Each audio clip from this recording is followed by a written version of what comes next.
ప్రభునందు ప్రియమైన దేవుని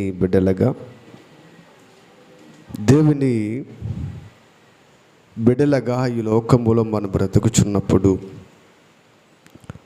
ఆయన ఆలోచనలు కలిగి మనము జీవిస్తూ ఉన్నప్పుడండి దేవునికి మనము లోబడి బ్రతకాలి అనేది దేవుని ముఖ్య ఉద్దేశము. ఆయన కోరిక అనే సంగతి మనందరికీ తెలుసు. లోబడటం అంటే లోబడటం అంటే ఏంటి? ఆయన మాట వినటమే లోబడటం. మాట వినటమే లోబడటము. లోబడి ఆయన కొరకు జీవించటమే భక్తి జీవితము. ప్రభునందు ప్రియమైన దేవుని బిడ్డలుగా మన జీవితాలలో, మన బ్రతుకులలో దేవుని పట్ల భక్తి అనేది చాలా ప్రాముఖ్యము. ఒక సందర్భములో ఆహానులు శృంగారపు దేవాలయం దగ్గరికి విడుచున్నప్పుడు అక్కడ చాలా సందర్భాలలో చాలామంది వారితో మాట్లాడినప్పుడు పేతురు గారు అంటాడైనా, ఇదిగో దేవుని మాట వినుట కంటే మీ మాట వినుట న్యాయమా అంటాడండి. అంటే ఎవరి మాట వినాలి? మనము ఎవరి మాట వినాలండి? దేవుని మాట వినాలి. ఎందుకు దేవుని మాట వినాలి అంటే, ఆయన మాట వింటేనే ఈ లోకములో మన బ్రతుకులలో మనము సుఖ సంతోషాలతో బ్రతుకుతూ దేవుని నిత్యరాజ్యానికి మనము వారసులుగా బ్రతకగలమండి. ఆలోచన చేసినట్లయితే దేవుని మాట వినాలి, కానీ దేవుని మాట విననొల్లని వారైపోయిన దేవుడే మాట్లాడుతూ ఉన్నాడు. నిజంగా ఏంటి భక్తి అనే దాని గురించి మనం ఆలోచన చేస్తే పరిశుద్ధ గ్రంథములో చాలా సందర్భాలలో చాలా రకాలుగా దీని గురించి మనం మాట్లాడుకున్నాం అని విన్నాం. అసలే భక్తి అంటే ఏమిటంటే ఆయన మాట వినటమే భక్తి కదా. ప్రార్థించండి అనగానే ఏం చేయాలి? టక్కన కళ్ళు మూసుకోవాలి. మోకరించండి అనగానే ఏం చేయాలి? టక్కని మోకరించాలి. ఆరాధన నిలబడండి అనగానే ఏం చేయాలి? నిలబడతామా? మోకరిస్తున్నామా? కళ్ళు మూసుకుంటున్నామా? మరి భక్తి జీవితం మనలో ఉందా? వేషధారణ జీవితం ఉందా? సరే, మనం ఆలోచన చేయాలి. ఆరాధన అంటే చాలా ప్రాముఖ్యమైనది. దేవుని ఆరాధించటం అంటే చాలా దేవునికి ఇష్టమైనది. అటువంటి ఆరాధనలో మనం ఎలాగుండాలి? ఏ రీతిగా దేవుని ఆరాధించాలి? ఏదో వచ్చాము, నుంచున్నాము, పక్క వాళ్ళతో కబుర్లు చెప్పుకుంటాం, ఇది భక్తి జీవితం కాదండి. అందరితో కలిసి మనము పాడాలి, అందరితో కలిసి మనము ప్రార్థించాలి, అందరితో కలిసి దేవునికి విజ్ఞాపన చేయాలి. అది భక్తి జీవితము. ఎందుకంటే ఈ లోకములో పేరుకు మాత్రమే క్రైస్తవులుగా క్రీస్తును ధరించేవారుగా ఉన్నారు కానండి, దేవుని పట్ల ఆశ కలిగి ఆయన ఇష్టాన్ని నెరవేర్చేవారు ఈ భూమి మీద చాలా తక్కువ మంది కనబడుతున్నారు. కొంతమందిని భక్తి అంటే ఏమిటంటే వాళ్ళంటారు, భక్తి అంటే ఏముందండి, ఓ పాడటం భక్తి, లేదా స్తుతించడం భక్తి, లేదా ఓ ప్రార్థించడం భక్తి అంటూ ఉంటారు. అంతే కదండి. అంటే భక్తి అంటే ఏంటి? భక్తి అంటే ఏంటమ్మా? కొను మనము పొగడ్తలు, దేవుణ్ణి స్తుతించడం భక్తి అంటారా? దేవుణ్ణి పొగిడేయడం భక్తి అంటారా? ఆలోచన చేయండి. కొంతమంది మరి దానినే భజన అంటారు. భజన అని తెలుసండి? భజన, దాని గురించి చెప్పాలంటే మంచి మాట ఉంటుంది. భజన చేయటం అంటే అది భక్తి కాదు. ఏం తెలుసండి? మొక్కస్తుతి అంటారు దాన్ని అండి. మొక్కస్తుతి ఏంటమ్మా? ముఖస్థుతి పొగడతలు అనమాట అండి. కానీ ఇటువంటి భజనలకు, పొగడతలకు, మాటలకు ఉప్పొంగిపోయే దేవుడు మన దేవుడు కాదండి. ఆయనకు కావలసింది యథార్థమైన భక్తి కావాలి, నిజమైన భక్తి కావాలి. ఎందుకంటే ఆయన పొగడతలకు ఉప్పొంగిపోవడనుకో, పొగడతలే ఆయన కావాలనుకోండి, అటువంటి పొగడతలకు ఉప్పొంగిపోయేవాడైతే యెషయా గ్రంథంలో 6వ అధ్యాయం మనకు తెలుసు. అక్కడ మరి దేవదూతలు ఏం చేస్తున్నాయమ్మా? యెహోవా పరిశుద్ధుడు, పరిశుద్ధుడు, పరిశుద్ధుడు అని మానక గాన ప్రతిగానాలు చేస్తూ ఉన్నాయి. మా జాగ్రత్తగా వాక్యాన్ని వినండి. దేవుని వాక్యము చాలా విలువైంది. లోకములో అన్నిటికీ విలువిస్తాం మనం, కానీ వాక్యం దగ్గరికి వచ్చేటప్పటికి మనం విలువనివ్వలేకపోతున్నాం. అందుకే భక్తి జీవితము సన్నగిల్లిపోతుందండి. మనుషులలో భక్తి లేకపోవడానికి కారణం చూద్దాం.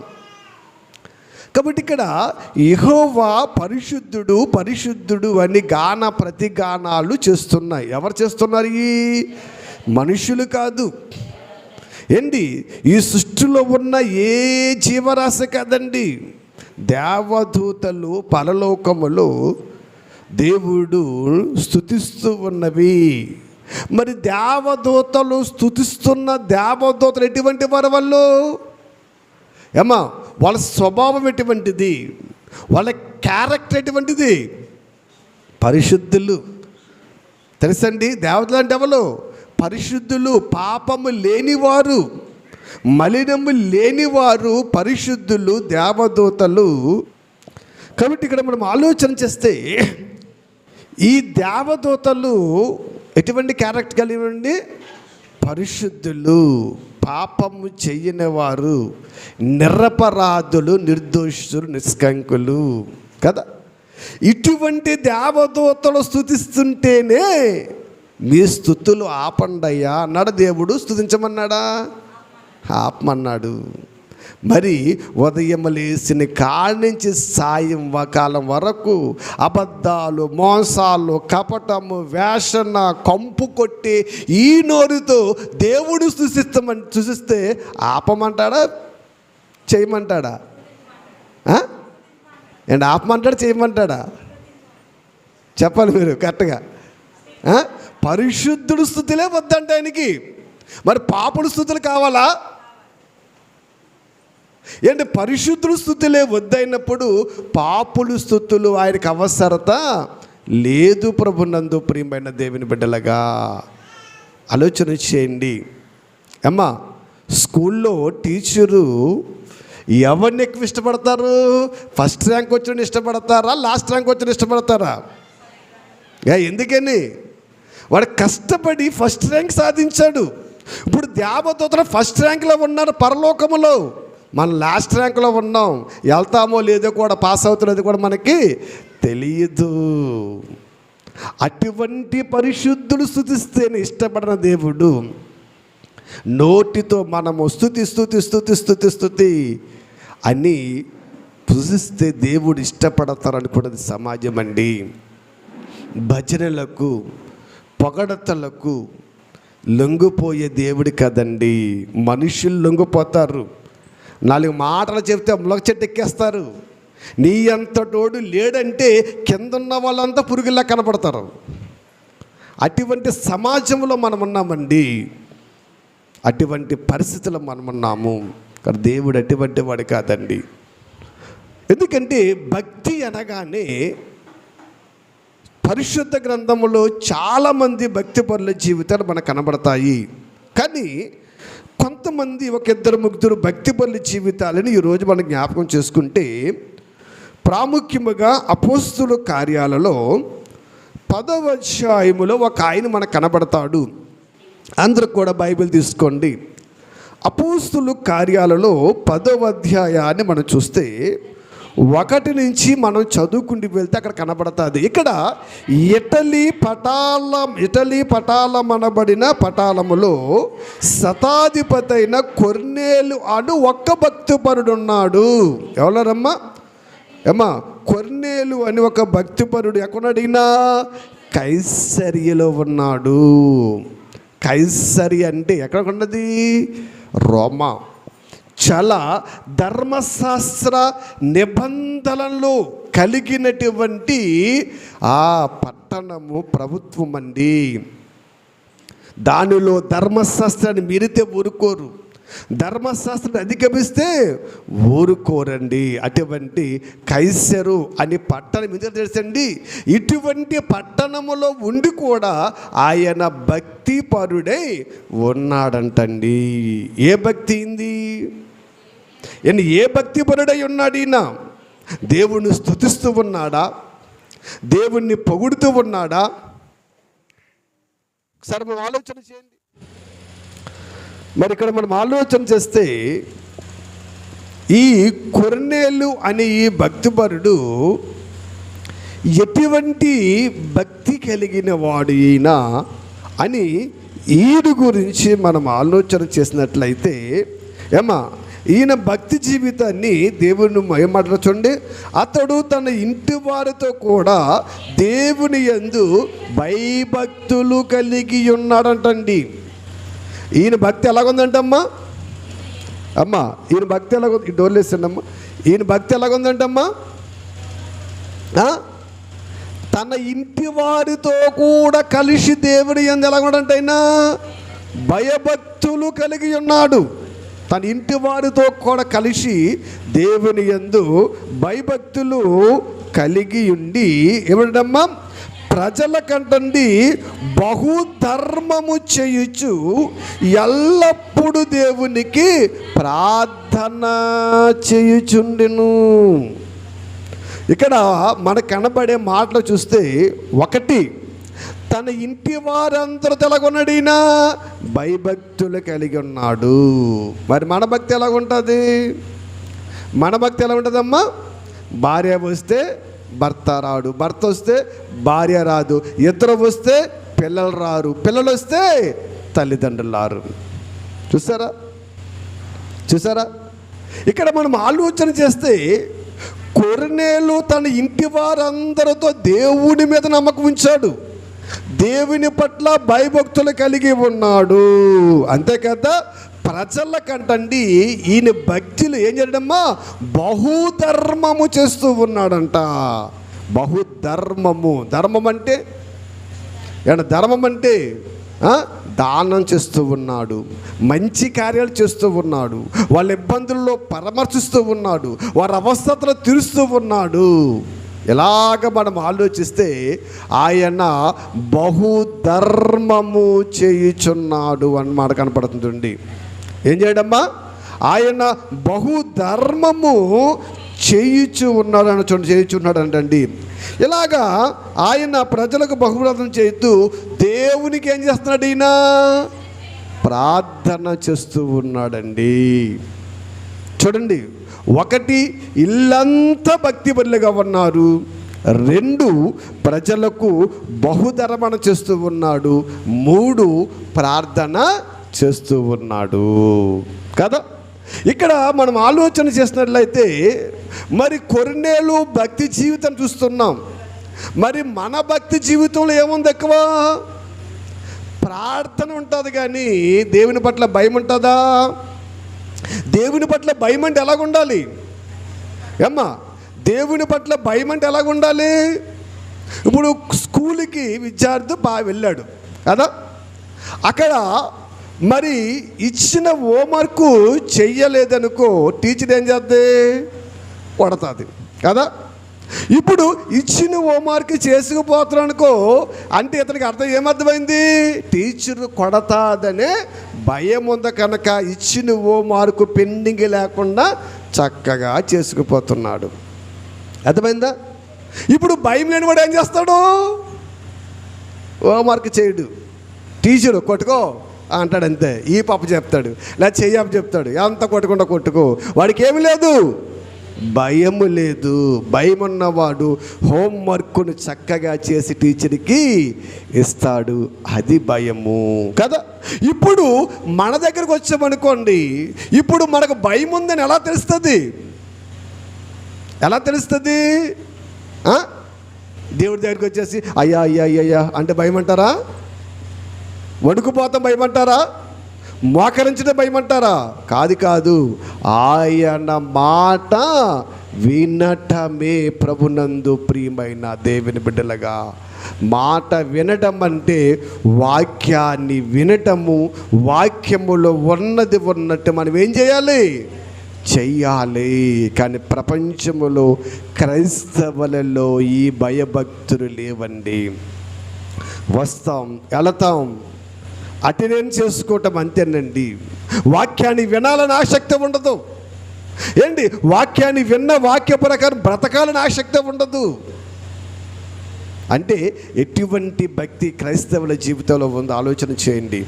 ప్రభునందు ప్రియమైన దేవుని బిడ్డలుగా ఆలోచన చేసినట్లయితే, ఎందుకంటే కొర్నేలు గొప్పవాడైనా ఆయన శతాధిపతి. ఏ అధిపతి అండి? శతాధిపతి. 100 మంది అధికారులకు అధికారి అయినా దేవుని పట్ల ఎంత తగ్గింపు జీవితం కలిగి ఉన్నాడు. అటువంటి తగ్గింపు జీవితం దేవుని పట్ల మనకి ఎంతవరకు ఉంది? భక్తి అంటే ఏంటనుకుంటున్నారు? దేవుని సన్నిధికి వెళ్ళడం మొత్తమే భక్తి కాదు. ప్రార్థన చేయటమే భక్తి కాదు.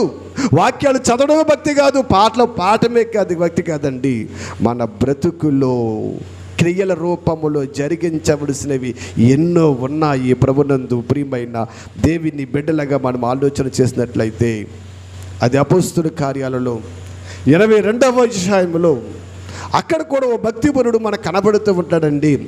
అపోస్తలుల కార్యాలలో 22వ అధ్యాయాన్ని మీరు చూస్తే అక్కడ కూడా మరి 12వ వచనములో ఒక భక్తిపరుడు మనకు కనబడతాడు.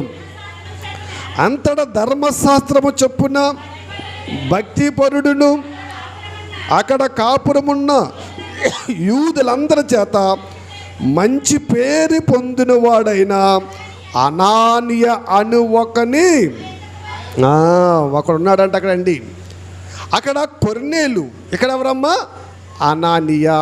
అనానియ అంటే 5వ అధ్యాయములో ఉన్న అనానియ వేరు, ఈ అనానియ వేరు. ఆ అనానియ దేవుని మోసం చేశాడు. ఈ అనానియ దేవుని పట్ల భక్తి కలిగి ఉన్నాడండి. కాబట్టి ఇక్కడ మనం ఆలోచన చేస్తే ఇతడంటండి ధర్మశాస్త్రము ఏంటమ్మా? ధర్మశాస్త్రము చొప్పున భక్తిపరుడై ఉండి, ధర్మశాస్త్రం చొప్పున భక్తిపరుడు అంటే, ఇప్పుడు ధర్మశాస్త్రం చొప్పున భక్తిపరుడు అంటే ధర్మశాస్త్రం ఏం చెబుతుంది? నీ పొరుగు వారిని ప్రేమించమంటుంది. నీ పొరుగు వారిని ఏది ఆశించవద్దంటుంది. తల్లిదండ్రులను సన్మానించమంటుంది కదా. వ్యభిచరించవద్దు, దొంగలించవద్దు, నరహత్య చేయవద్దు. ఇలాగా దేవుడు ఇశ్రాయేలుకు ధర్మశాస్త్రంలో కొన్ని ఆజ్ఞలు ఇచ్చాడండి. ఆ ధర్మశాస్త్ర ఆజ్ఞల చొప్పున చేస్తున్నటువంటి భక్తిపరుడినా చూసారా? అంటే దేవుణ్ణి భక్తిలోకి వచ్చిన తర్వాత వేటి విడిచిపెట్టాలమ్మా? లోకములు చాలా విడిచిపెట్టాలి కదా. ఏంటి? పొరుగు వాడి మీద ఏం చెప్పకూడదు? అబద్ధ సాక్ష్యం చెప్పకూడదు. మనం తెల్లాలి ఇస్తే ఎన్ని చెప్తాం? చెప్పకపోతే మనకు తిన్నది అరగదు. చెప్పకపోతే మనకి ఏం చేయదమ్మా? తిన్నది అరగదు. ఎవరు దొరుకుతారా? ఇంటికి వెళ్దామా? చూస్తారా? ధర్మశాస్త్రము చొప్పున అంటే వీళ్ళు భక్తిపరులు అవ్వడానికి ఆ భక్తి జీవితాన్ని ఎలాగ వాళ్ళు ఉన్నారో ఒక్కసారి మనం ఆలోచన చేయాలి. ప్రపంచము భక్తి అనే ముసుగులో నరకానికి జారిపోతుంది తెలుసా? ప్రభునందు ప్రియమైన దేవుని బిడ్డలుగా మేమే భక్తి పరులం అనుకుంటున్నారండి. అది అన్నాడు, పైకి భక్తి పరులు అయ్యుండి దాని శక్తిని ఆశ్రయించిన వారు అన్నాడు పౌలు గారండి. శక్తిని ఆశ్రయిస్తే ఎలాగుంటుంది? అనానీయ ధర్మశాస్త్రము చొప్పున భక్తిపరుడై ఉన్నాడు. దేవుని వాక్యం ఏమి చెబుతుందో దాన్ని చేస్తూ ఉన్నాడు. దేవుని మాటలు ఏవి వెదజల్లుతున్నాయో వాటిని ఆయన ఏం చేస్తాడమ్మా, అనుసరిస్తూ ఉన్నాడు. మన జీవితంలో ఎన్ని సంవత్సరాల నుంచి వాక్యం అంతా మాట్లాడుతుంది. ఎప్పుడైనా ఒక్క వాక్య ప్రకారం లోకంలో బ్రతకడానికి ప్రయత్నం చేశామా? ఒక్క ఆజ్ఞ నెరవేర్చామా? ఒక్క మాటను మనం విని ఆ మాట ప్రకారం లోకలు జీవించడానికి ఇష్టపడ్డామా? ఆలోచన చేయండి. ప్రభునందు ప్రియమైన దేవుని బిడ్డలుగా ఆలోచన చేస్తే మీకు అర్థమవుతుందండి. ఎందుకంటే వాక్యం అనేది చాలా ప్రాముఖ్యమైనది. అది కొందరికి ఎంత చెప్పినా అర్థం కాదండి, అర్థం కాదు. అందుకంటాడు మీ ముత్యములను ఎక్కడ వేద్దాడమ్మా, ఎక్కడ వేద్దంటాడు? పందుల ఎదుట. దానికి విలువ తెలియదు పందికి. యేసుక్రీస్తు వారు ఒక ఉపమానం చెబుతూ ఉంటాడు. మీ ముత్యమును తీసుకెళ్ళి ఎక్కడ వేద్దాడమ్మా? పందుల ఎదుట వేయకండి, వాటికి విలువ తెలియదు. అవి ఏలాకోలం అనుకుంటాయి, సరదా అనుకుంటాయి, నవ్వుకుంటాయి, ఏలాకోలం ఆడుకుంటాయి, తొక్కేస్తాయి, విత్తనాలను తినవయ్యి. కాబట్టి మంచి నేల మీద వెయ్యండి అంటాడు. కాబట్టి ఇక్కడ ఈయన చూస్తే అనానీయ అనే వ్యక్తి ధర్మశాస్త్రము చొప్పున ఎలా ఉండమీనమ్మా, ఎలా ఉన్నాడు? మంచి భక్తిపరుడై ఉన్నాడు. ఇలాగా ఈ భక్తిపరుల జీవితాలు చూస్తే చాలామంది భక్తిపరులు మనకు కనపడతాడు. ఇంకొక ఆయన చూసుకుని మనం ముందుకు వెళ్ళిపోదాం. లోకస్ వార్తలో మనందరికీ బాగా తెలిసిన భక్తిపరుడు ఒక ఆయన ఉన్నాడు. లోకస్ వార్తలో 1వ అధ్యాయములో మనందరికీ బాగా తెలిసిన భక్తిపరుడు 6వ వచనం చూస్తే అక్కడ ఆయన కనపడతాడు. వీరిద్దరు ప్రభు యొక్క సకలమైన ఆజ్ఞల చొప్పున న్యాయ విధుల చొప్పున నిరపరాధులుగా నడుచుకొనుచు దేవుడి దృష్టికి నీతిమంతులై ఉండిరి. చూడండి, వీళ్ళెవరో? ఎలిజబెత్తు జకర్యా. ఎవరమ్మా? ఎలిజబెత్తు జకర్యా. వీరిద్దరంటండి ఏం చేస్తారమ్మా? సకలమైన ఆజ్ఞల చొప్పున న్యాయ విధులు చొప్పున నిరపరాధులుగా నడుచుకొనుచు దేవుడి దృష్టికి నీతిమంతులయ్యారు. మీరు ఎలా ఉన్నారంటమ్మా? ఎలా ఉన్నారంట? దేవుడు ఏ మాటలైతే చెప్పాడో, దేవుడు ఏ ఆజ్ఞలైతే ఇచ్చాడో, ఏ విధులైతే చెప్పాడో వాటి ప్రకారం వీళ్ళు ఏం చేస్తారమ్మా? నడుచుకుంటున్నట్టండి. వాటి ప్రకారం వీళ్ళు నడుచుకుంటున్నట్టండి ఏం చేస్తాడమ్మా? నిరపరాధులుగా నిరపరాధులుగా నడుచుకుంటూ దేవుని దృష్టికి నీతిమంతులై ఉన్నారంట. అంటే ఎవరి దృష్టికి వీళ్ళు కనపడుతున్నారు? భక్తి దేవుని దృష్టికి కదా. ఎలా కూడా నిరపరాధులు, ఏ అపరాధము చేయలేదు వీళ్ళు, ఏ పాపము చేయని వారు.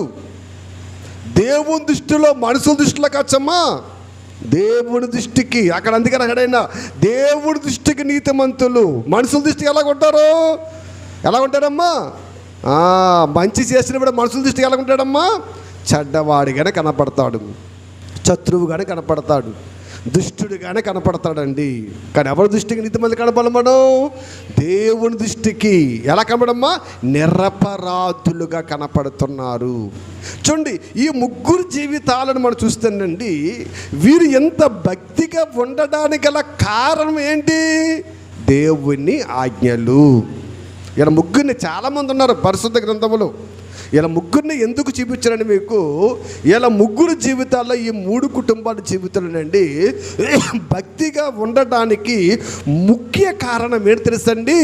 వాక్యము, ధర్మశాస్త్రము, విధులు. ఎందుకంటే వాక్యం వినకపోతే, విధులు నేర్చుకోకపోతే, వాక్యాన్ని మనం అంగీకరించకపోతే నీ బ్రతుకు కాలంలో అసలు భక్తి అనేది నీ బ్రతుకులోకి రాలేదు. ఖచ్చితంగా చెబుతున్నాను నేను.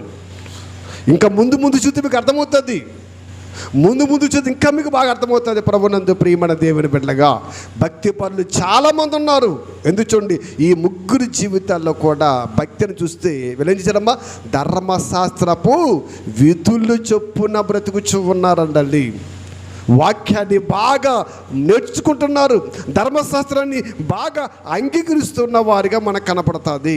అందుకే ఒకసారి పౌలు గారు ఎఫెసీయులకు రాస్తూ ఒక చక్కటి మాటను ఆయన మాట్లాడుతూ ఉంటాడు. ఒకసారి మనం చూద్దాం. ఎఫెసీయులకు రాసిన పత్రిక 4వ అధ్యాయము 20వ వచనాన్ని ముందు చదువుదాం ఒకసారి. అయితే మీరు యేసును గూర్చి విని ఆయన యందలి సత్యము ఉన్నది ఉన్నట్టుగానే ఆయన యందు ఉపదేశింపబడిన వారైన యెడల మీరు అలాగూ క్రీస్తును నేర్చుకున్నవారు కారు అన్నాడండి. ఇక్కడ పౌలు గారు ఎఫెసీలో ఉన్న సంఘానికి, ఎఫెసీలో ఉన్న ప్రజలకు ఒక మాట రాస్తూ ఆయన చెబుతున్న మాట ఏంటంటే, మీరు యేసును గూర్చి విని ఆయన యందలి ఉన్నది ఉన్నట్టుగానే ఉపదేశింపబడిన వారిని యెడల మీరు అలాగ నేర్చుకున్నవారు కాదంట. మరి ఎలా నేర్చుకుంటున్నాం అంటే, వాక్యాన్ని విన్నది విన్నట్టు ఉన్నది ఉన్నట్టు నేర్చుకోకపోతే ఎవరికి ప్రమాదం? వినే మనకే ప్రమాదం అండి. మీకు ఎప్పుడు చెప్తూ ఉంటాం, దాసులు మేము, మనలను మరో లోకానికి తీసుకెళ్ళేది ఈ వాక్యము తప్ప లోకములో ఏది కాదు. ప్రభునందు ప్రియమైన దేవుని బిడ్డలారా, క్రీస్తు నందులు వాక్యము ఉన్నది ఉన్నట్టుగా ఉపదేశింపబడుతున్నప్పుడు కూడా మీరు అలాగే నేర్చుకున్నవారు కాదు అన్నాడండి. మరి అలా నేర్చుకుంటున్నాం. అసలు వాక్యాన్ని వింటే కాదు నేర్చుకోవడానికి, ఏంటి వాక్యాన్ని ప్రేమిస్తాగా నేర్చుకోవడానికి, వాక్యాన్ని హృదయంలో దాచుకుంటే కదా నేర్చుకోవడానికి. వాక్యము హృదయములో ఉంటేనే ఆ వాక్యం మనకేం నేర్పుతుంది? బ్రతుకు నేర్పుతుంది, మార్గాన్ని నేర్పుతుందండి. అంతేనా?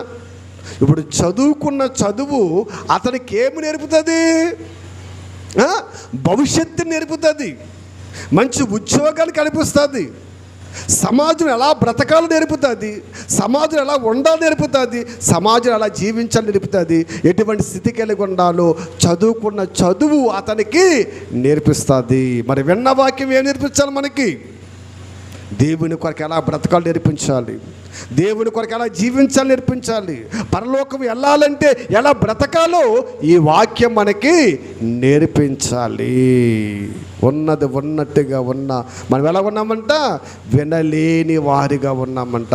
అందుకే 15 నుంచి చదివితే చూడండి, మునుపు అని చెబుతూ కాబట్టి అన్యజనులు నడుచుకున్నట్లు మీరిక మీద నడుచుకొన వలదని ప్రభునందు సాక్ష్యం ఇచ్చుచున్నాను. ఏమన్నాడమ్మా? అన్యజనులు నడుచుకున్నట్లు ఇక మీదట మీరు నడుచుకొనబడదని నేను సాక్ష్యం ఇచ్చుచున్నాను. జాగ్రత్త. పౌలు గారు మాట్లాడుతున్నారు చూడండి. ఏంటి మీరు జాగ్రత్త వినండి అని చెప్పి అన్నారు చూడండి. వారైతే అంధకారమైన మనస్సు గలవారై తమ హృదయ కాఠిన్యం వలన తమలో ఉన్న అజ్ఞానము చేత దేవుని వలన కలుగు జీవములో నుండి వేరుపరచబడిన వారై తమ మనస్సునకు కలిగిన వ్యర్థతను అనుసరించి నడుచుకొనిచున్నారయ్యా. అయితే చూడండి, అన్యజనులు ఏం చేస్తున్నారంట? అన్యజనులు ఏం చేస్తున్నారంటమ్మా? అంధకార సంబంధులయ్యి. అంధకార సంబంధులు అంటే చీకటి సంబంధుల వాళ్ళు. చీకటిలో ఉన్నవాడికి, పాపములో ఉన్నవాడికి వాక్యం ఏమవుదమ్మా? పని చేయదు. రోగం బాగా ముదిరిపోయినడికి మందులు పనిచేస్తాయా? డాక్టర్ ఏమంటాడు? ఏమా రోగం బాగా ముదిరిపోయింది దానికి ఏమంటాడు?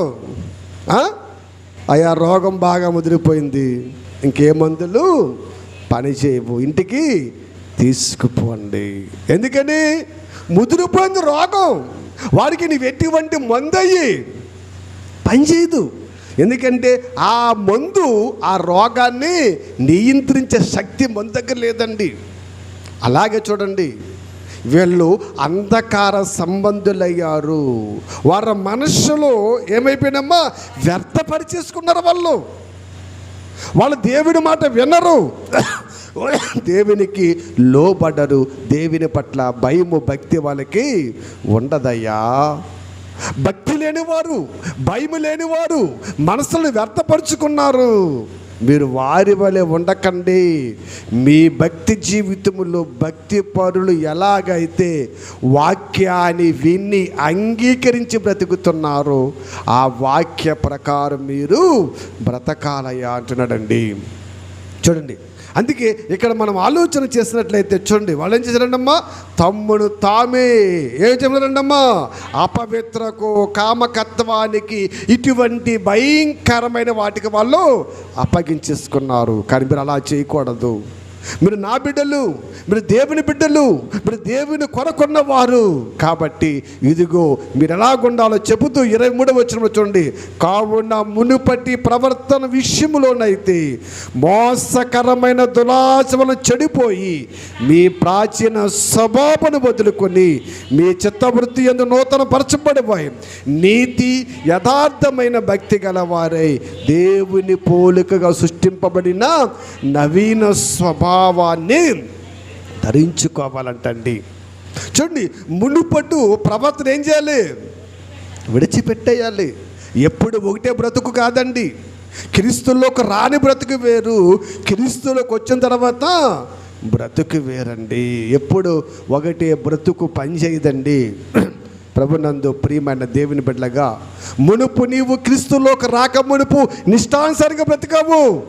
అదో పౌలు గారు, ఆ బతికం కొద్దు.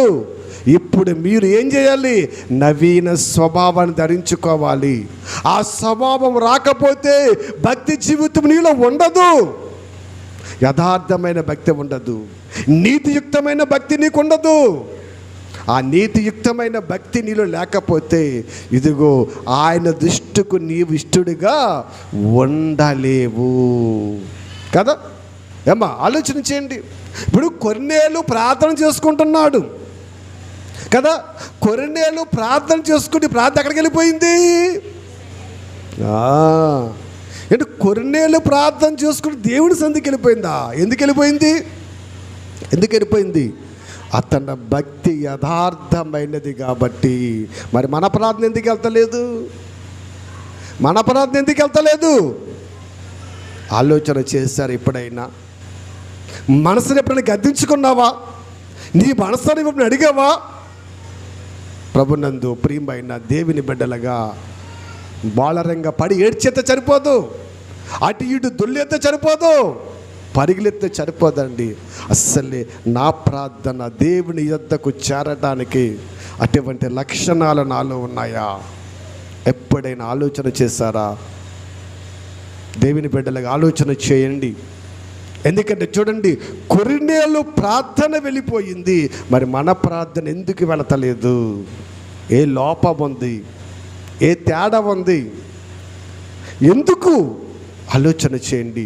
నీతిమంతులు మొర్ర పెట్టగా యెహోవా ఆలకించును చెబుతున్నాడు ఆయన. మరి మనం మరెందుకు ఆలకిస్తున్నాడు ఆయన? మనం మరెందుకు ఆలకిస్తలేదు అంటే ఏదో లోపం ఉంది. లోపాన్ని సరి చేసుకోవా? ఇంకా లోపాన్ని ఇలా కప్పేస్తావా? ఎన్నాళ్ళు కప్పుతావు? మనుష్యులకు కప్పవలసేమో, కానీ దేవుని దృష్టికి ఏది కూడా కప్పలేవు. ప్రతిదీ ఆయన దృష్టికి తేటగా కనబడుతుంది. ప్రభునందు ప్రియమైన దేవుని బిడ్డలుగా ఆయన దృష్టికి ప్రతిదీ క్లియర్గా కనబడుతుంది. అందుకంటాడు, ఆయన దృష్టికి కనబడని స్పష్టమేది లేదు, చక్కగా ప్రతిదీ కనబడుతుంది. అందుకే చాలా జాగ్రత్త.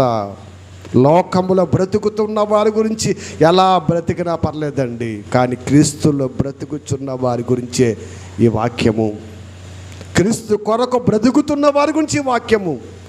నిత్య రాజ్యానికి వెళుతున్న వారి గురించి పౌలు గారు మాట్లాడుతున్నాడు. ప్రభునందు ప్రియమైన దేవుని బిడ్డలుగా మనం ఆలోచన చేసినట్లయితే, అయ్యా మునుపటి ప్రవర్తనంతా కూడా మీరు విడిచిపెట్టేసి మీ చిత్తవృత్తి యందు, మీ మనస్సాక్షి యందు, మీ హృదయ వాంఛన యందు, చూడండి, మీ మనస్సాక్షి యందు నూతన పరచబడిన వారై నీతి యథార్థమైన భక్తి గల వారై మీరు ఉండండి అయ్యా. మన భక్తి ఎలా ఉండాలమ్మా? నీతిని, యథార్థతను. జకరయ్య ఎలిజబెత్తును దేవుడు దర్శించడానికి వారి భక్తి ఎలాగుందంట? నీతి యథార్థమైందంటండి. కొన్నేళ్ళు ప్రార్థన వినడానికి ఆయన భక్తి ఎలాగుందంట? దేవుని దృష్టికి యథార్థముగా ఉందంటండి. చూడండి, ఏంటి ఇలాగ మనం చెప్పుకుంటూ వెళితే పరిశుద్ధ గ్రంథములో ఎంతోమంది భక్తుల జీవితాలు మనకి కనబడుతూ ఉంటాయండి. కాబట్టి ఇంకా మనం ఆలోచన చేసినట్లయితే ఏంటి ఇక్కడ పౌలు గారు తీతుకు రాస్తూ అసలు ధర్మశాస్త్రాన్ని ఎందుకు, ఈ వాక్యాన్ని మనం ఎందుకు చదవాలి, ఈ వాక్యములో ఉన్న పరిస్థితి ఏంటి అని మనం ఒకసారి మనం ఆలోచిస్తే చక్కటి మాట అక్కడ పౌలు గారు మాట్లాడుతూ ఉన్నాడండి. తీతుకు రాసిన పత్రిక 1వ అధ్యాయము 1వ వచనాన్ని చూద్దాం. చూడొకసారి చూడండి. దేవుడు ఏర్పరచుకొనిన వారి విశ్వాసము నిమిత్తమును నిత్య జీవమును గూర్చిన నిరీక్షణతో కూడిన భక్తికి ఆధారమగు సత్య విషయమైన అనుభవ జ్ఞానమును నిమిత్తమును అంటున్నాడండి. మిమ్మల్ని ఎందుకు వాక్యాన్ని వినండి, వాక్యాన్ని వినండి, వాక్యాన్ని వినండి అని ఇన్నిసార్లు ఎందుకు చెప్తాను తెలుసండి? ఇదిగో పౌలు గారు మాట్లాడుతున్నాడు. భక్తికి ఆధారం ఏంటంట? వాక్యం అంటండి. భక్తికి ఆధారం ఏంటంటమ్మా? వాక్యం అంట. మీరు చూడండి కింద చదివి, వాక్యము భక్తికి ఆధారం అయితే, ఈ భక్తి నిరీక్షణకు ఆధారం అయితే, ఈ నిరీక్షణ నిత్య జీవానికి ఆధారము.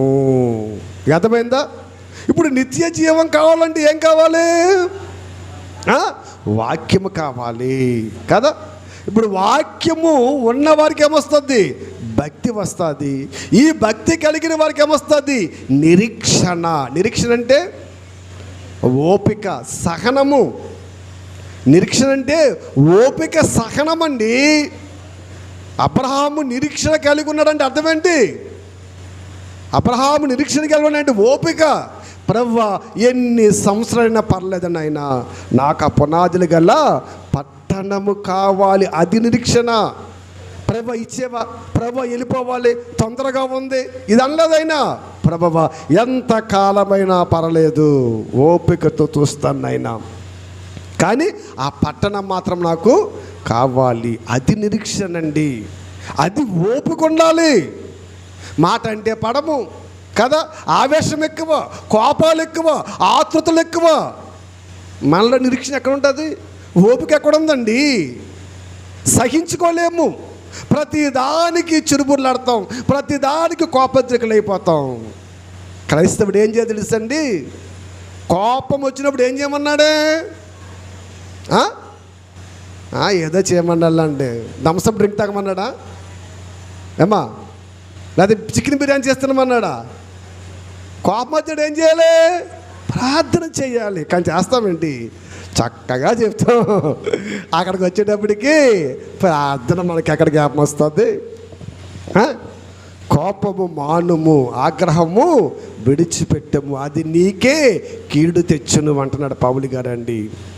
ఏంటి? కోపము మానుము, ఆగ్రహాన్ని విడిచిపెట్టాలి. కోపం వచ్చినప్పుడు ఏం చేయాలి? ప్రార్థన చెయ్యాలి. చేస్తున్నామా? అబ్బే, కోపంలో మన అంత హీరోలు ఎవడో ఉండడం. మాట అంటాం ఏదో గొప్ప అనుకున్నారు సమాజంలో. నోటండి వచ్చినాయి కదా, విడిచిపెట్టేస్తున్నాం. రేపొద్దున్న సినిమా యాత్రలు అక్కడ ఎన్ని మాటలు అన్నావు, ఎంతమందిని అన్నావు, ఎన్ని బూతులు తిట్టావు, అన్నీ సినిమా వేస్తాడు అక్కడ. చాలా భక్తి అంటే మామూలు కాదండి. అలా క్రైస్తవ భక్తి అంటే చాలా గొప్ప తెలుసా ప్రభునందు ప్రియమైన? ఏదో క్రైస్తవ జీవితం అంటే ఏదో ఏలాకోలం అనుకున్నారు చాలామంది అండి. బాప్తిసం తీసుకున్నాం కదా ఇంకేంట్లే అనుకుంటున్నారా? కుదరదు. పరిశుద్ధులే ఆ పరలోకం వెళ్ళాలంటే ఈ భూమి మీద వారి క్యారెక్టర్, భక్తి జీవితాన్ని ఎలా కాపాడుకోవాలో చెబుతున్నాడు. ఒకసారి మీరు ఆలోచన చేసినట్లయితే చూడండి, ఇక్కడ చూడండి, నిత్య జీవమును గూర్చి నిరీక్షణతో కూడిన భక్తికి ఆధారమైన సత్యము అంటే వాక్యాన్ని మనం వినాలి. వాక్యం వినకపోతే వారి బ్రతుకులలో ఎన్ని సంవత్సరాలు గడిచిన భక్తి రాదు. ఎందుకంటే నీలో భక్తి విశ్వాసాలు నేర్పేది ఏంటి? వాక్యము. చూడండి, కొంతమంది బ్రతుకులు చూడండి, ఎన్నాళ్ళు ఉండ వాళ్ళ బ్రతుకులు మారం. ఎన్నాళ్ళు చూడండి, చచ్చే వరకు కూడా వాళ్ళ బ్రతుకులు అలాగే ఉంటాయి. దానికి కారణం ఏంటి? వాళ్ళు ఎప్పుడు వాక్యాన్ని వినరు.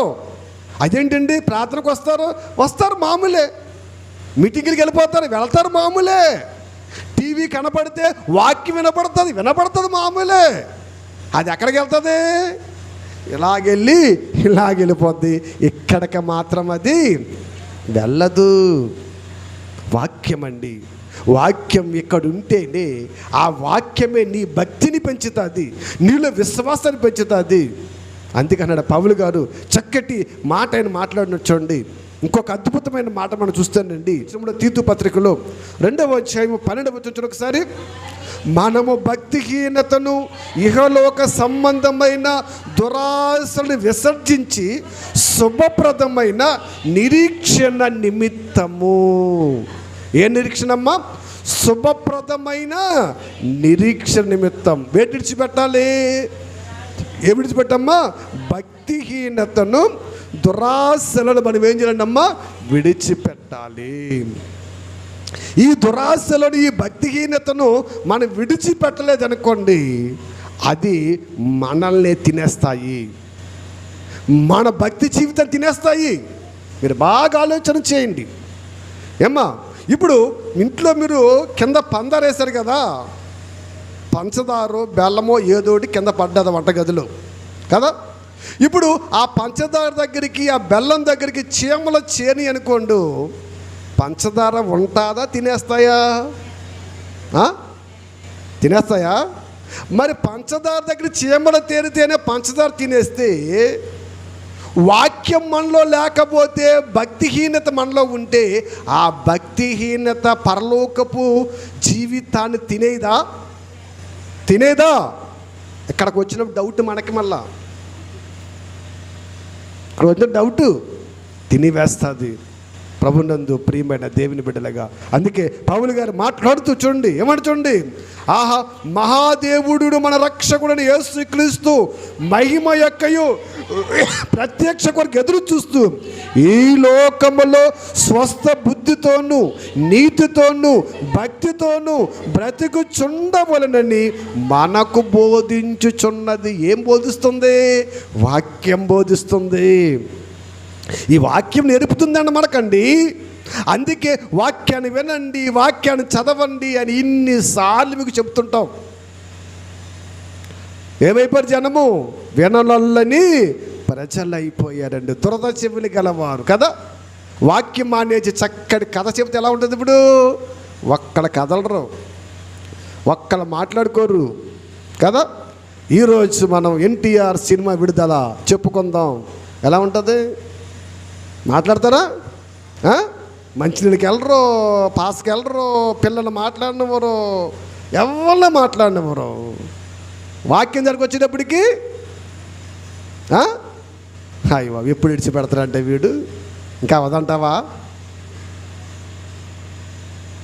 ప్రభునందు ఎక్కడ మన భక్తి జీవితం, ఎక్కడ మన విశ్వాసము?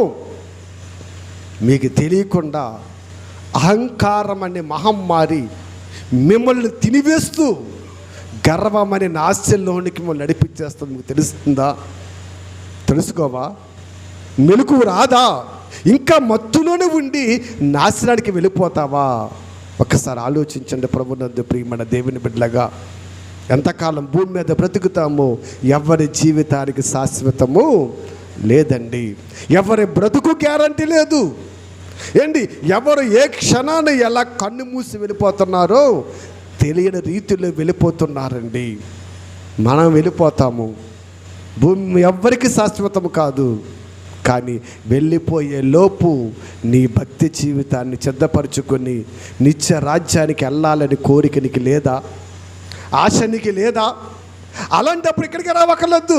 లోకంలో ఉన్న నరకానికి వెళ్ళిపోతావు. ఇక్కడికి వస్తే ఎలాగ ఉండాలి? నీ బ్రతుకు చక్కగా పరిమళ వాసనగా ఉండాలి. క్రీస్తు కొరకు వికసించే పుష్పములాగా ఉండాలండి. ఆలోచన చేయండి. ఎందుకంటే ఏమంట చూడమ్మా, ఈ లోకంలోనండి స్వస్థ బుద్ధితోనూ నీతితోనూ భక్తితోనూ బ్రతకాలనంటండి ఈ వాక్యము మనకు బోధిస్తుంది. అందుకే వాక్యాన్ని వినండి వినండి వినండి వినండి అని చెబుతూ ఉంటామండి. అందుకే వాక్యం విన్న వాళ్ళకి ఏం తెలియదు? భక్తి తెలియదు, భయము తెలీదు, నీతి తెలీదు, నిజాయితీ తెలీదు, యథార్థత తెలీదు, ఏమీ తెలియదండి. ఎందుకని? వాళ్ళు ముసుగులో ఉండిపోయారు. ఏ ముసుగు ఉండిపోయారు వాళ్ళు? ఇశ్రాయేలు ప్రజలు ఏ ముసుగు ఉండిపోయారు వాళ్ళండి? ఇశ్రాయేలు ప్రజలు ఏ ముసుగులో ఉండిపోయారు వాళ్ళు? ధర్మశాస్త్ర ముసుగులో ఉండిపోయారు. ఆ ముసుగు నేటి వరకు నిలిచి ఉందని కొరింథీ పత్రికలో పౌలు గారు మాట్లాడుతున్నాడండి. ఆ ముసుగు తీసివేస్తేనే క్రీస్తు ఇశ్రాయేలు ప్రజలకు అర్థమవుతాడు. ఆ ముసుగు ఉన్నంతసేపు ఇశ్రాయేలు ప్రజలకు ఎవరు అర్థం కాలేదండి? క్రీస్తు అర్థం కాలేదు. మరి మనకి క్రీస్తు అర్థం కావాలంటే ముసుగు తీసుకోవద్దా? ఎంతకాలం కప్పేస్తాం ముసుగు? దేవుని బిడ్డ ఆలోచన చేయండి. నిజంగా చాలా భయంకరమైన పరిస్థితులండి. నిజంగా లోకము ఎలాగో తెలుసండి. మీకు చాలాసార్లు చెప్తాను సామెతను ఏమ్మా, చాలాసార్లు మీకు చెప్తూ ఉంటాను కదా. కుండలో పాలు తాగుతున్న పిల్లిని పోలిన వారేమనే ప్రపంచమంతా. ఎలా ఉన్నాడమ్మా? కుండలో పాలు తాగుతున్న పిల్లిని పోలిన వారా? ఎలాగుంది? దానికి దీని తేడా ఏంటి? కుండలో తలకాయ పెట్టింది కదా, దీని తలకాయ ఎక్కడ ఉంది? ఇప్పుడు కుండలో ఉంది కదా. ఇప్పుడు కుండలో తలకాయ ఉంది, పాలు తాగుతుంది. దీనికి ఏం కనబడుతున్నాయి? కుండ కనబడుతుంది, పాలు కనబడుతుంది. మనుషులు ఎవరో కనబడరు. ఇంకా పక్కన యజమాని ఏం పట్టుకున్నాడు? కర్ర పట్టుకుని నించున్నాడు. దీనికి కనబడుతుందా? ఎందుకని? మత్తులో ఉంది, ముసుగులో ఉంది.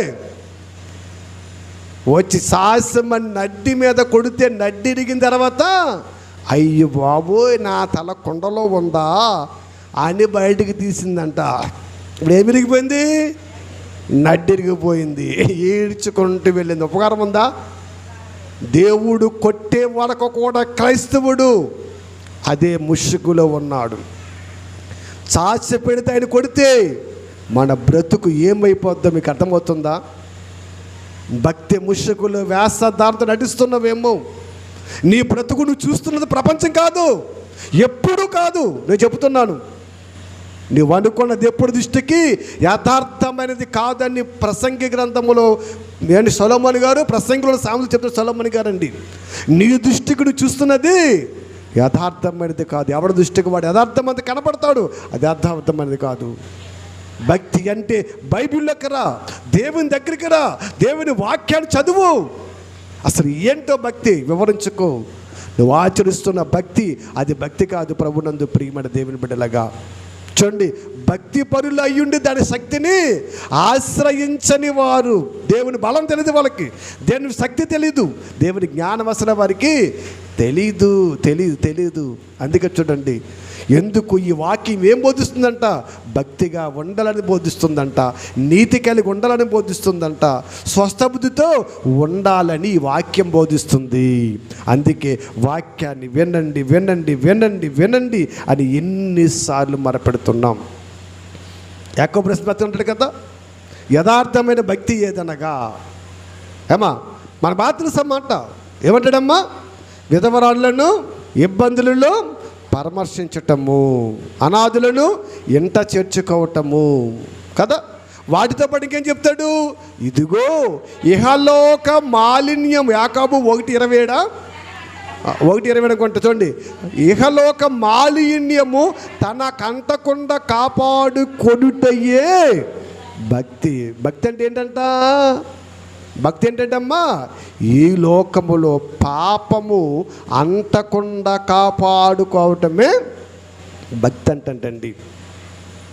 అందుకే మరి జక్కయ్య ఎలిజబెత్తులు ఏమి కాపాడుకున్నారు? వాళ్ళు నీతిమంతులుగా ఉన్నారంటే పాపం అంటకుండా కాపాడుకున్నారు. కొరినేలు ప్రార్థన దేవుని దగ్గరికి వెళ్ళండి, ఏం కాపాడుకున్నాడు ఆయన? పాపం అంటకుండా కాపాడుకున్నాడు. అనాని అని భక్తిపరుడు ఉన్నాడండి, ఏం కాపాడుకున్నాడు? పాపం అంటకుండా కాపాడుకున్నారు. వీళ్ళందరూ కాపాడుకోవడానికి ఏం ఆచరించారు? వాళ్ళు ధర్మశాస్త్రాన్ని ఆచరించారు కదా. మరి మనము దేనిని ఆచరిస్తున్నాం? మనం దేన్ని నేర్చుకుంటున్నాం? ఆలోచన చేయండి. లోకములో ఏది నేర్చుకుంటాకైనా ఎక్కడికైనా పరిగెడతాం కదా. నా రోడ్డు మీద చూస్తూ ఉంటాను, షాప్ నడిపి పెట్టారు కదండి, మోడీ గారు కుట్టి మిషన్లు ఇస్తున్నాడు. ట్రైనింగ్ కావాలంట. పొద్దుటే 7ంటికి వెళ్ళిపోతున్నారండి. పొద్దుటి 7ంటికి గవ్వ గవ్వ బట్టలు పట్టుకుని ఏమో ఎక్కడికైనా మొన్న అడిగితే ట్రైనింగ్కి అంటున్నారు. పొద్దుటి 7 గంటలకు వెళ్ళిపోతున్నారు. ఏం నేర్చుకుంటాకి? మళ్ళీ ఎన్నింటికి వస్తున్నారు? సాయంకాలం 10ంటికి వస్తున్నారు. పొద్దుటి 7ంటికి వెళ్ళిపోయి సాయంకాలం 10ంటికి మిషన్ నేర్చుకోవడాకంట. మరి వాక్యం నేర్చుకుంటే ఎన్ని గంటలకు వస్తున్నాం? మనం ఎన్ని గంటలకు కూర్చున్నాం? ఎన్ని గంటలు వింటున్నాం? ఆలోచన వద్దా? ఆలోచన వద్దా? చక్కగా లోకములో పనికి మాలిన కవులు చెప్పుకుంటాకి ఉదయం నుంచి సాయంకాలం వరకు కూర్చుని ఎన్ని కవులని చెప్పుకుంటాం. దేవుని మాటలు చెప్పుకోవడానికి ఎంతసేపు కూర్చున్నావు నువ్వు? ఎంతసేపు నువ్వు వింటున్నావు? ఎక్కడ భక్తి జీవితం? ఓ క్రైస్తవ ప్రపంచమా, ఎక్కడికి వెళ్ళిపోతుంది నీ బ్రతుకు? మత్తులో ముసుగులో నాశనానికి జోగిపోతుందండి. దేవుని బిడ్డలుగా ఆలోచన చేసినట్లయితే చివరగా ఒక చక్కటి మాట పేతురు గారు రాస్తున్నటువంటి, ఎన్నోసార్లు మనం విన్న మాట, చదువుకున్న మాట మళ్ళొక్కసారి చదువుకుని ముగించుకుందాం. పేతురు రాసిన రెండవ పత్రికలో పేతురు గారు రాసిన రెండవ పత్రికలో 1వ అధ్యాయములో 5వ వచనం నుంచి మనం చూద్దాం. ఏండి ఇక్కడ నేను చదువుతాను, మీరు అందరూ కూడా బైబిల్ చూడండి. భక్తి అనేది మనకు రావాలంటే, భక్తిని మనం సంపాదించుకోవాలంటే, ఆ భక్తికి ముందు వేటిని మనము నేర్చుకోవాలో ఇక్కడ దేవుడు పరిశుద్ధ గ్రంథంలో రాస్తూ ఉన్నాడండి. ఎందుకంటే 10వ తరగతి పాస్ అవ్వాలంటే ఏం పాస్ అవ్వాలి? ఏం పాస్ అవ్వాలమ్మా? 9వ తరగతి పాస్ అయితే సరిపోద్దా? ఇప్పుడు 8 పాస్ అయితే సరిపోద్దా? ఎక్కడి నుంచి పాస్ అవ్వాలి? 1, 2, 3, 4, 5 ఇలాగా 9 తరగతులు పాస్ అవుతాయి కానీ 10వ తరగతి పాస్ అవ్వవు. ఇందులో ఏ ఒక్క తరగతి నువ్వు తప్పినా ఏమైపోతావు? 10వ తరగతికి వెళ్ళవింకాను. 10వ తరగతి పాస్ అవ్వాలంటే 1 నుంచి 9 తరగతులు ఖచ్చితంగా నువ్వు పాస్ అవ్వ తీరాలి కదా. ఇది మనసులో పెట్టుకోండి, ఇది బాగా మైండ్లో పెట్టుకోండి, గుర్తుంచుకోండి. ఇందులో ఏ ఒక్క తరగతి పాస్ అయినా ఎక్కడికి వెళ్ళవు నువ్వు? ఎక్కడికి వెళ్ళవమ్మా? 10వ తరగతి పాస్ అవ్వలేవు కదా. దాని అలా ఫిక్స్ అయిపోండి. ఇప్పుడు చదువుతాను చూడండి ఒకసారి. ఏమ్మా, ఈ హేతువు చేత మీ మట్టుకు మీరు పూర్ణ జాగ్రత్త గలవారే విశ్వాసమునందు సద్గుణమును, సద్గుణమునందు జ్ఞానమును, జ్ఞానమునందు ఆశా నిగ్రహమును, ఆశా నిగ్రహమునందు సహనమును, సహనమునందు భక్తిని అంటున్నాడండి ఇక్కడ కదా. ఇక్కడ భక్తి మనకు రావాలి. ఇందులో ఏది రావాలి మనకి? అమ్మా ఏం రావాలి? భక్తి రావాలి కదా. ఈ భక్తి కావాలంటే పైన ఏమేమి చెప్తున్నాడు ఆయన? ఏం చెప్తున్నాడమ్మా? అమ్మా జాగ్రత్తగా ముగించేస్తున్నాను. భక్తి కావాలంటే ఏం కావాలంట? సహనము కావాలంట కదా. మరి సహనం వచ్చేద్దా? ఈ సహనం కావాలంటే ఏం కావాలంట? ఆశా నిగ్రహం కావాలంట. ఇప్పుడు ఆశా నిగ్రహం కావాలంటే ఏం కావాలంట? జ్ఞానము కావాలంట. ఇప్పుడు జ్ఞానం కావాలంటే ఏం కావాలంట? సద్గుణం కావాలంట, మంచి గుణం కావాలంట. ఈ మంచి గుణం కావాలంటే ఎన్ని కావాలంట? విశ్వాసం కావాలంట. అంటే ఇప్పుడు భక్తి కావాలంటే ఎన్ని కావాలి అమ్మా? విశ్వాసం కావాలి, మంచి గుణము కావాలి, వాక్యాన్ని జ్ఞానాన్ని సంపాదించుకోవాలి. ఈ వాక్యముతో నీలో ఉన్న ఆశలు కోరికలు అణిచివేసుకున్నటువంటి ఆశ నిగ్రహం కావాలి కదా. ఈ ఆశ నిగ్రహం అయిన తర్వాత ఏం కావాలి? సహనము కావాలి, ఓర్పు కావాలి, భరించేటట్టు మంచి మనస్తత్వం కావాలి. ఇవన్నీ వస్తే ఏమొస్తుందంట? భక్తి వస్తుందంట. మరి ఇవన్నీ మనలో ఉన్నాయా? సహనం ఉందా? ఎన్నో తరగతి ఫెయిల్ అయిపోయాం అమ్మా. సహనం అంటే ఎన్నో తరగతి సహనం ఉందా? ఫస్ట్ విశ్వాసం. ఎవరి మీద నమ్మకూడదు మనకండి? దేవుడే నమ్మకము. అయ్యా ఏది జరిగినా మీ చిత్తం అయ్యా, నీ యందు విశ్వాసము తప్ప మరొకటి నాకు లేదు, నీ మీదే నా పూర్తి విశ్వాసము. చచ్చిపోతానా, బ్రతుకుతానా, లేపుతావా, ముంచుతావా, నీ ఇష్టం అని నమ్మకం మనకుందా? ఉందా? మంచి జరిగితే దేవుడు, చెడు జరిగితే అపవాది. మంచి జరిగితే ఎవడమ్మా? దేవుడు. చెడు జరిగితే ఈ మధ్య ఈడెక్కడ వచ్చాడేంటి? మేలు కీడులు ఎవరి వస్తూ ఉన్నాయి? మరి అలాంటప్పుడు మళ్ళీ అప్పది అక్కడ వచ్చింది అంటే నీలో ఏమీ లేదు, నమ్మకం లేదు, నమ్మకం లేదు. అలాగే చూడండి, ఇక్కడ ఏమన్నాడు? సద్గుణం, మంచి గుణము. మంచి గుణం అంటే ఏంటండి? దేవుడు వాటిలో చెప్పాడు, సఖ్యమైతే అందరితోనూ సమాధాన పడాలి. అది మంచి గుణము. కొంతమందిని ప్రేమించి కొంతమందిని ద్వేషించి కదా, ఇలాగుండి అలాగుండి, ఇది మంచి గుణం కాదు. సఖ్యమైతే అంత తెలవడమ్మా, సమాధాన పడాలి. ఒక్కో దాని గురించి వివరించాలంటే చాలా టైం పడుతుంది, నేను వివరిస్తలేదు ఏంటి. మంచి గుణం, మంచి గుణం, మంచి గుణం కావాలి, మంచి గుణం కావాలి. అలాగే చూడండి, ఏమన్నాడమ్మా? ఏమన్నాడే? మంచి గుణం అంది ఏమన్నాడమ్మా? జ్ఞానము, వాక్యం కావాలి మనకి, వాక్యము కావాలి. వాక్యమందు ఏం కావాలంటమ్మా? ఈ వాక్యం ఎప్పుడైతే మనలోకి వస్తుందో ఈ వాక్యం మనలో ఉన్న ఆశలను చంపేస్తుందంట. అత్యాశకి వెళ్ళనవద్దు, చంపేస్తుంది. అత్యాశకి వెళ్ళడదు. అత్యాశ ఏమన్నా ఆశ నిగ్రహం ఇస్తుంది, ఈ ఆశ నిగ్రహం సహనం ఇస్తుంది, ఈ సహనం భక్తిని ఇస్తుంది. ఇందులో ఏది ఫెయిల్ అయిపోయినా మనకేముండదు? ఏముండదమ్మా? భక్తి అనేది ఉండదు. చాలా జాగ్రత్తగా మనం ఉండాలి, చాలా జాగ్రత్తగా ఉండాలి. మనం భక్తి పనులు అనుకుంటున్నాం, ఒకసారి ఇవన్నీ ఉండాలి చూడండి, ఇవన్నీ ఉన్నా చూడండి. మీకు ఇంకా బాగా తెలుసు కదా, ఇంకా బాగా తెలుసు. ఏమ్మా, మీరు మెడలో వేసుకున్న గొలుసు ఉంది కదా, మెడలో వేసుకున్న గొలుసు ఉంది కదా, గొలుసు ఒక్కొక్క పూస అమర్చబడింది. గొలుసుకి ఎన్ని పూసలు ఉన్నాయమ్మా? అన్ని పూసలు లింక్ అయి ఉన్నాయి కదా. అందులో ఏదో ఒక పూస తగ్గిపోయింది అనుకో, గొలుసు తెగిపోతుందా ఉంటుందా? గొలుసు వేసుకుంటా పని చేస్తుందా? ఏమండి మేము బుడేసి వేసుకుంటాం అనకండి, అవి ఇక్కడ పని చేయవు. మేము ఇంకో తాడెక్కించుకుంటాం, పని చేయమయ్యి. అటువంటి దేవుడి దగ్గర పని చేయవు, అవి మన సొంత తెలివితేటలు. ఏమ్మా, ఇప్పుడు గొలుసులో ఒక పూస తగ్గిపోయింది అనుకో, గొలుసు ఉంటుందా ఊడిపోతుందా? చెప్పరండి ఎవరను? ఊడిపోతుంది. గొలుసు ఇంకా పనిచేయదు, అది ఆరంగా పనిచేయదు. ఎక్కడ వెళ్తాడు? పట్టుకెళ్ళి బయట పెంటలో పడవేయాలి. మరి నీ భక్తి జీవితములో ఒక్కటి పోతే భక్తి ఉంటుందా? అర్థమైందా మీకు? అర్థమవుతుంది. అదృష్టవంతులు. అర్థం కాకపోతే నన్ను క్షమించండి. ఏం ఆలోచించండి.